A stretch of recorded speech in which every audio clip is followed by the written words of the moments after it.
नमस्कार, स्वागत है आपका। मैं हूं आपके साथ सुमित गुप्ता। आप देख रहे हैं खबर दोपहर।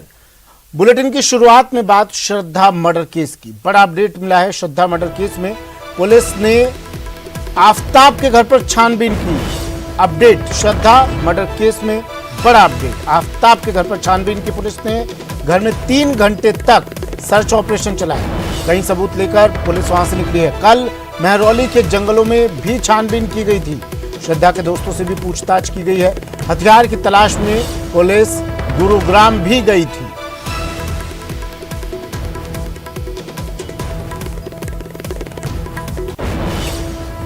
बड़ी खबर है, बड़ा अपडेट है। श्रद्धा मर्डर मामले में पुलिस ने आफताब के घर पर छानबीन की। 3 घंटे तक सर्च ऑपरेशन चलाया। कई सबूत लेकर पुलिस यहां से निकली है। कल महरौली के जंगलों में भी पुलिस ने छानबीन की थी। श्रद्धा के दोस्तों से भी पूछताछ की गई थी। हथियार की तलाश में पुलिस गुरुग्राम भी गई थी। लगातार एक के बाद एक पुलिस का शिकंजा अब कसता जा रहा है। तमाम सबूत इकट्ठे कर रही है पुलिस। आफताब के घर पर छानबीन की गई 3 घंटे तक। श्रद्धा वॉलकर हत्याकांड में दिल्ली पुलिस ने अपनी जांच की रफ्तार तेज कर दी है। इसी सिलसिले में पुलिस की टीम आज आरोपी आफताब के घर पहुंची। यहां आफताब ने श्रद्धा की कैसे हत्या की, उसके बाद कैसे उसके शरीर के 35 टुकड़े किए, उन्हें कहां रखा, इस पूरे अपराध का सीन रिक्रिएट किया जाएगा। इसी के आधार पर पुलिस हत्या से जुड़े कई और सबूत जुटाए। वहीं पुलिस आफताब के घर पर करीब 3 घंटे तक रुकी और वहां से कई सबूतों को जुटाया। इस दौरान पुलिस ने आफताब के रीगल बिल्डिंग के फ्लैट की ऑनर जयश्री पाटकर से भी पूछताछ की। दिल्ली पुलिस ने सबूत जुटाने के लिए कल लगातार छठे दिन महरौली के जंगलों में छानबीन की थी। इसके अलावा दिल्ली पुलिस ने श्रद्धा वॉलकर के दोस्त राहुल और गॉडविन से भी पूछताछ की। वहीं पुलिस ने दूसरी बार गुरुग्राम पहुंचकर सर्च ऑपरेशन चलाया था। पुलिस अपने मेटल डिटेक्टर ले गई थी। पुलिस को शक था कि कातिल ने वारदात में इस्तेमाल हथियार को यहीं कहीं नहीं छिपाया है। वहीं हत्या मामले में दिल्ली पुलिस आज वसई में यूनिक पार्क के उस बिल्डिंग के पदाधिकारियों से भी पूछताछ करेगी जहां आफताब का परिवार रहता है।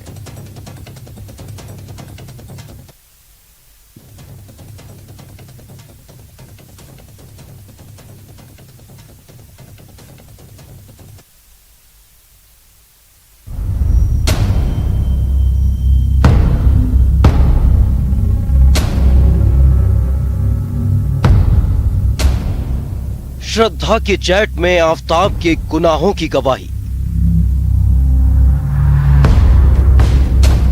हैवानियत की कहानी, श्रद्धा की जुबानी।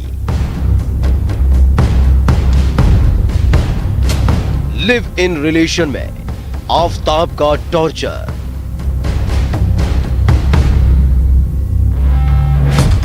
श्रद्धा की जो दुनिया थी उसमें उसे जानने वाले एक खुश मिजाज और बिंदास श्रद्धा को जानते थे। एक ऐसी श्रद्धा जो बेहद खूबसूरत थी, पढ़ी लिखी और बेहद समझदार थी। लेकिन कम ही लोग इस मुस्कुराहट के पीछे का सच जानते थे। वो काला सच, वो श्रद्धा की मौत के बाद पूरी दुनिया के सामने आया है। ये श्रद्धा के व्हाट्सएप चैट का स्क्रीनशॉट है। ये चैट श्रद्धा और उसके ऑफिस के मैनेजर के बीच हुई थी। 24 नवंबर 2020 के इस चैट में श्रद्धा ने अपने मैनेजर को लिखा था, कल उसके माता पिता के घर जाने के बाद सब कुछ ठीक हो गया था। वो आज जा रहा है, लेकिन मैं आज नहीं आ रही हूँ क्योंकि उसने मुझे कल बुरी तरह से पीटा था। मेरा ब्लड प्रेशर लो है और मेरे शरीर में दर्द हो रहा है। ताकत नहीं बची है बेड से उठने की। मैं ये तसल्ली करना चाहती हूँ कि वो मेरे घर से चला जाए। मैं माफी चाहती हूँ कि मेरी वजह से काम में रुकावट आई। यह वो का मतलब आफताब है और ये चैट बताती है कि आफताब श्रद्धा की इस हद तक पिटाई करता था कि श्रद्धा बेसुध हो जाती थी। ऐसी ही पिटाई के बाद की तस्वीर भी सामने आई है जिसमें श्रद्धा के चेहरे पर चोट के कई निशान दिख रहे हैं। 2 साल पहले हुई इस पिटाई के बाद श्रद्धा की हालत इतनी बिगड़ गई थी कि उसे वसई के एक अस्पताल में भर्ती तक कराना पड़ा था। न्यूज़ 18 इंडिया की टीम ने जब श्रद्धा का इलाज करने वाले डॉक्टर से भी बात की, उन्होंने क्या कहा वो सुनिए। और पीठ का दर्द लेके आई थी जिसकी वजह से उसको उसके मूवमेंट्स करने में, चलने में, उठने बैठने में और गर्दन का मूवमेंट करने में मुश्किल हो रही थी। वो सीवियर पेन था, इसलिए वो एडमिशन के लिए आई थी। श्रद्धा की इस तस्वीर में उसके चेहरे पर आफताब की दरिंदगी के निशान नजर आ रहे हैं। इस तस्वीर में श्रद्धा की नाक, दाहिनी गाल और गर्दन के नीचे चोट के निशान दिख रहे हैं। श्रद्धा के जो दोस्त उसे करीब से जानते थे, वो भी श्रद्धा की इस कहानी से वाकिफ थे। एक बार ऐसा भी झगड़ा हुआ था जब उसने मुझे व्हाट्सएप पे ऐसा मैसेज करके बोला कि प्लीज़ यहाँ मेरे घर पे आ जा, मुझे बाहर लेके जा, अगर आज रात को मैं इसके साथ घर पे रही तो ये मुझे मार डालेगा।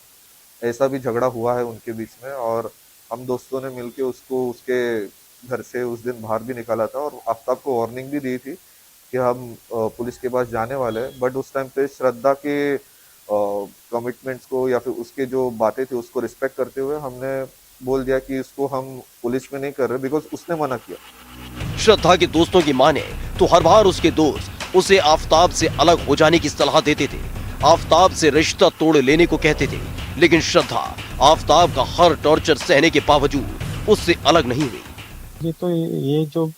ये वाकया जो किया है उसने बहुत बुरा किया है, उसकी सजा तो उसको ऐसे ही होनी चाहिए, कम से कम फांसी दिलाए।